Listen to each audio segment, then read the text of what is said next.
एक गांव जो एक खूबसूरत झील के किनारे बसा हुआ था। इस गांव का नाम नीरवपुर था। गांव के लोग बहुत खुशहाल थे और इस झील को पवित्र मानते थे। झील के पानी से उनकी फसलें लहलाती थी और गांव की महिलाएं इस झील पर आकर कपड़े धोती और पानी भरती। लेकिन इस झील के बारे में एक पुरानी कहानी थी, जिसे सुनकर लोग थोड़ा डरते भी थे।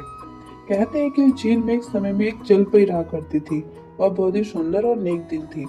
लेकिन किसी कारणवश उसे इंसानों की दुनिया से दूर रहना पड़ा। गांव के बुजुर्गों के अनुसार जो भी झील के पानी में देर रात को जाता, उसे जलपरी अपनी ओर खींच लेती और कभी वापस नहीं आने देती। लेकिन यह कहानी अब पुरानी हो चुकी थी और ज्यादातर लोगों ने इसे सिर्फ एक दंत कथा मान लिया था। गांव के बच्चे इस कहानी को सुनते और मजाक में हंसते। उनमें से तीन खास दोस्त आर्यन, सुरभि और मोहित हमेशा इस झील के पास खेलने जाते थे। वे झील के साफ पानी और आसपास की हरी भरी घास पर खेलते और मस्ती करते थे। एक दिन वे तीनों झील के किनारे बैठे थे, जब अचानक मोहित ने कहा, क्या तुमने कभी सोचा है कि अगर जलपरी की कहानी सच हो तो कैसा होगा? सुरभि और आर्य ने हंसते हुए कहा, अरे ये सब बकवास है, जलपरी वलपरी कुछ नहीं होती। मोहित ने उन्हें एक चुनौती दी, चलो आज रात हम झील के पास आकर देखते हैं कि क्या सच में कोई अजीब होता है। सुरभि और आर्य ने सोचा कि एक रोमांचक अनुभव होगा और वे सहमत हो गए। उस समय जब पूरा गांव सो रहा था, तीनों चुपके से अपने घरों से निकले और झील के किनारे पहुंच गए। चांदनी रात थी और झील के पानी की चांद की रोशनी में चमक रहा था। चारों ओर सन्नाटा था और दूर दूर तक सिर्फ झील की हल्की हल्की लहरों की आवाजें सुनाई दे रही थी। वे तीनों झील के पास बैठकर इंतजार करने लगे। पहले तो सब कुछ सामान्य था, लेकिन अचानक झील के पानी में कुछ हलचल हुई। आर्य ने सोचा कि शायद यह हवा का असर है, लेकिन फिर उन्होंने देखा कि झील के बीच से कुछ चमकता उभर रहा है। सभी की सांसें थम गई जब उन्होंने देखा कि पानी के बीचों बीच एक सुंदर सी जलपरी उभर कर आई। उसका चेहरा बहुत ही शांत और प्यारा था और उसकी आंखों में एक अजीब सी चमक थी।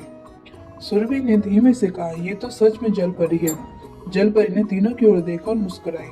उसके मुस्कान से उन्हें कोई खतरा महसूस नहीं हुआ। वह झील के किनारे तक आई और धीरे धीरे से बोली, तुम लोग डरने की जरूरत नहीं है, मैं तुम्हें नुकसान नहीं पहुंचाऊंगी। मैं सिर्फ तुम्हारे साथ बात करना चाहती हूँ।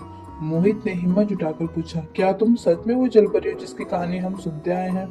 जलपरी ने सिर हिलाते हुए कहा, हाँ मैं वही हूँ, लेकिन जो कहानी तुमने सुनी है वह अधूरी है। मैं इंसानों से नफरत नहीं करती, लेकिन मुझे उस झील में हमेशा के लिए कैद कर दिया गया था, क्योंकि मैंने एक बार गांव के लोगों की मदद की थी। अब मैं बस यहीं रहती हूँ और कभी कभी रात को बाहर आती हूँ। सुरभि ने पूछा, तुम्हें किसने कैद किया? जलपरी ने कहा, सदियों पहले इस गांव के कुछ लोग बहुत लालची थे। उन्हें मेरे पास एक खजाना मिला था और वे उसे छीनने के लिए मुझे धोखा देकर इस झील में कैद कर गए। मैंने तब से इंसानों से दूरी बना ली, लेकिन जो बच्चे यहाँ आते हैं उन्हें मैं कभी कभी देखती हूँ, क्योंकि बच्चों में सच्चाई और मासूमियत होती है। तीनों दोस्त जलपरी की बात सुनकर हैरान रह गए। मोहित ने कहा, क्या हम तुम्हारी कोई मदद कर सकते हैं? जलपरी ने मुस्कुराते हुए कहा, तुम्हारा दिल साफ है और यही सबसे बड़ी मदद है। मैं खुश हूँ कि तुम लोग मेरे बारे में जानने हैं। अब तुम जाओ, लेकिन कभी झील के पानी से खेलते समय इसका सम्मान करना मत भूलना। ये झील तुम्हारी जीवन रेखा है। तीनों दोस्तों ने जलपरी की बात मान ली और उससे वादा किया कि वे इस झील की हमेशा रक्षा करेंगे। जलपरी धीरे धीरे वापस पानी में समा गई और झील फिर से शांत हो गई। अगले दिन वे तीनों गांव वालों को एक कहानी बताने गए, लेकिन किसी ने उन पर विश्वास नहीं किया। लेकिन उनके लिए यह अनुभव उनकी जिंदगी का सबसे बड़ा रोमांच था। वे अब झील के प्रति और भी अधिक सम्मान महसूस करने लगे थे और गांव के बच्चों को भी सिखाने लगे कि झील का पानी उनका सबसे बड़ा खजाना है। और इस तरह झील और जलपरी की रहस्यमय कहानी हमेशा के लिए उनके दिलों में बस गई। एक ऐसे दोस्ती जो सदा जीवित रही।